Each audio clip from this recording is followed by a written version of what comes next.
तुम्हें कितनी बार बताया है, मेरे तैयार होने से पहले मेरा नाश्ता तैयार हो जाना चाहिए। शादी के 25 सालों बाद भी मुझे क्यों बार बार एक ही बात बतानी पड़ती है? लता, तुम्हें क्या है? तुम तो आराम से घर पर रहोगी, मुझे काम पर जाना पड़ता है। तुम हो कि हमेशा बेवकूफ़ों जैसी हरकत करती हो। अगर तुम यह जानबूझकर करती हो तो याद रखना, मुझसे बुरा कोई नहीं होगा। आज भी प्रशांत का पारा चढ़ा हुआ था। इन कटु शब्दों में अपना गुस्सा उतारते हुए, गीला तौलिया कुर्सी पर फेंकते हुए प्रशांत गुस्से से लता की तरफ देखने लगा। लता के लिए प्रशांत का यह बेवजह का गुस्सा कोई नई बात नहीं थी। एक महीने में 3-4 बार ऐसे ही लता पर बरस पड़ता था। पहले पहले लता उसका विरोध किया करती थी, लेकिन जब कई सालों तक प्रशांत में कोई बदलाव नहीं दिखा तो लता ने खुद को ही बदल दिया। अब प्रशांत के कुछ भी कहने से लता को कोई फर्क नहीं पड़ता था। प्रशांत की हर बात वो चुपचाप सिर नीचे झुकाए सुन लेती थी। शादी के पहले 5 साल तक लता ने पूरी कोशिश की थी कि प्रशांत को बदला जाए, लेकिन फालतू का गुस्सा करना और बाद में लता को भला बुरा कहना, यह मानो जैसे उसकी आदत बन गई थी। कोई भी वाद विवाद होता तो प्रशांत सीधा लता को बोल देता, अगर मैं तुम्हें अच्छा नहीं लगता तो क्यों नहीं चली जाती अपने मायके? क्यों रहती हो मेरे साथ? इतना सब कुछ होने के बावजूद लता प्रशांत के साथ रहती थी, क्योंकि उसे अपनी बेटी की फिक्र थी। और वह जाती भी तो कहाँ जाती? अपने बूढ़े हो चुके माँ बाप को इस उम्र में परेशान करना वह नहीं चाहती थी। समाज और लोग क्या कहेंगे, यह भी तो उसे देखना था। वह इतनी पढ़ी लिखी भी नहीं थी कि खुद जाकर कोई नौकरी कर सके और अपना और अपनी बेटी का पालन पोषण कर सके। लता को अब अपनी फिक्र नहीं थी, उसको फिक्र थी तो बस अपनी शादी लायक हो रही बेटी की। लता नहीं चाहती थी कि पति पत्नी के झगड़े की वजह से काव्या डिस्टर्ब हो। काव्या की पढ़ाई पूरी हो चुकी थी, उसके लिए अब शादी के रिश्ते आने लगे थे। कई रिश्तों को काव्या ठुकरा चुकी थी। 2-3 महीने बाद एक अच्छा रिश्ता आया। रिश्तेदारों और पहचान के लोगों ने भी लड़के के बहुत गुणगान किए थे। प्रशांत एक शाम अपनी बेटी के पास बैठकर उसे बताने लगा, काव्या बहुत अच्छा लड़का है, पढ़ा लिखा है, बड़ा घर है, बहुत अच्छी नौकरी है, ऐसे रिश्ते बार बार नहीं आते। बेटा, इस बार मना मत करना। काव्या अपने पिता से ज़्यादा बात नहीं करती थी। शायद डरती थी या शायद नफरत करती थी, लेकिन आज वो अपनी पूरी हिम्मत इकट्ठा कर बोली, मुझे अभी शादी नहीं करनी है पापा। मैं नौकरी करना चाहती हूँ, खुद अपने पैरों पर खड़ी होना चाहती हूँ। हाँ, तो उसमें क्या बड़ी बात है? मैंने लड़के से बात की है, वह तुम्हें किसी बात के लिए नहीं रोकेगा। तुम शादी के बाद भी नौकरी कर सकती हो। वह तुम्हें नौकरी के लिए परमिशन देगा, प्रशांत बोला। मेरा नौकरी करना या ना करना उसकी परमिशन पर क्यों डिपेंड रहेगा पापा? काव्या ने पूछा। मैं कह रहा हूं ना, तुम्हें किसी भी चीज की कमी नहीं होगी वहां। ऐसे रिश्ते बार बार नहीं आते, इसे ठुकरा मत। बहुत खुश रहोगी तुम वहां, प्रशांत बोला। पापा, क्या मैं उतनी ही खुश रहूंगी जितनी मम्मी इस घर में खुश है?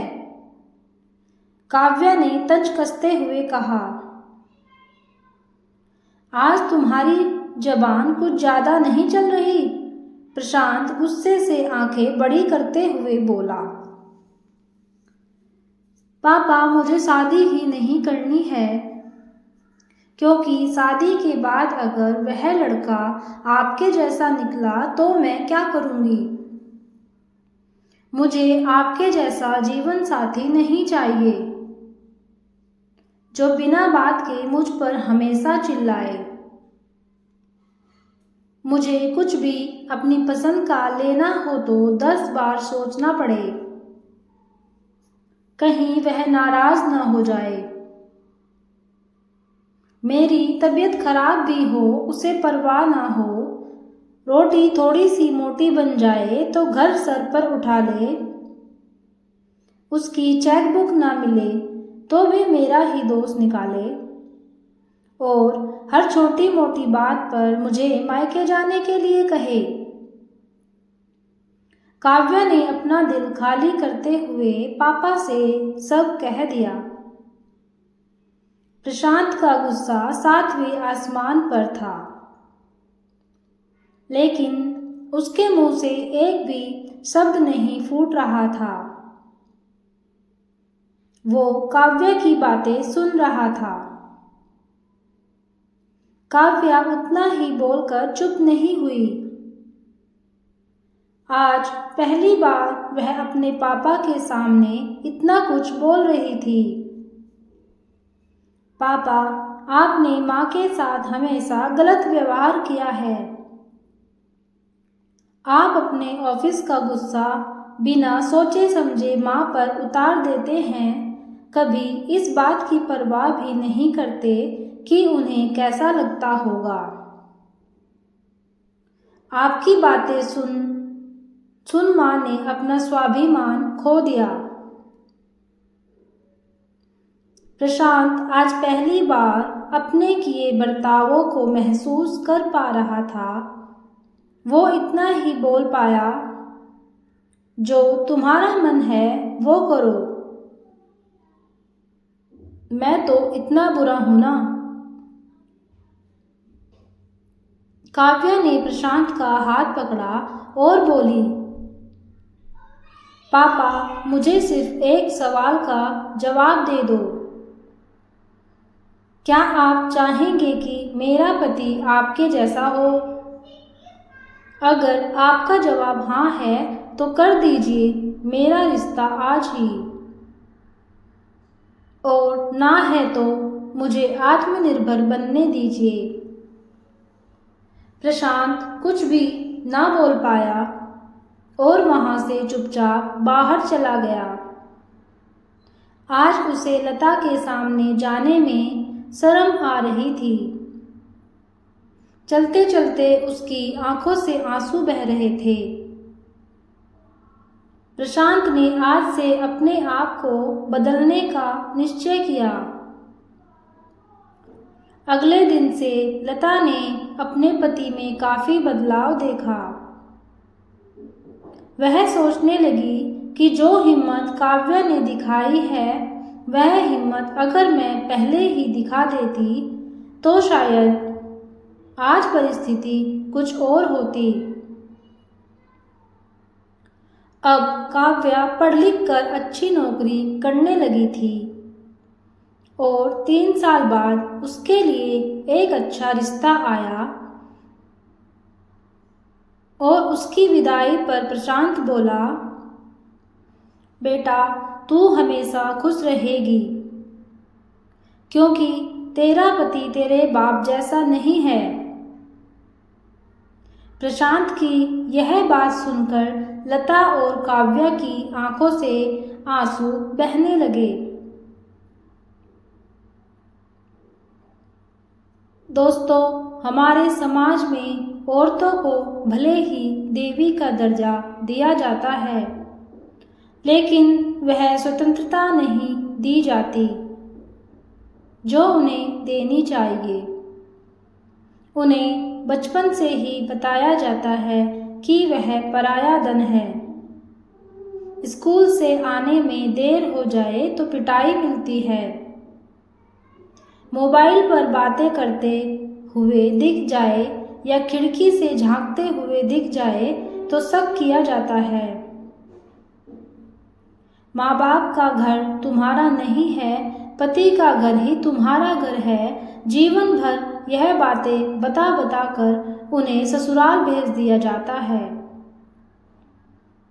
और एक दिन किसी छोटे मोटे झगड़े में ससुराल वालों से उन्हें सुनना पड़ता है कि इस घर को छोड़ दो और मायके चली जाओ। अब आप ही बताओ दोस्तों, ऐसी स्त्रियों का सच्चा घर कौन सा है?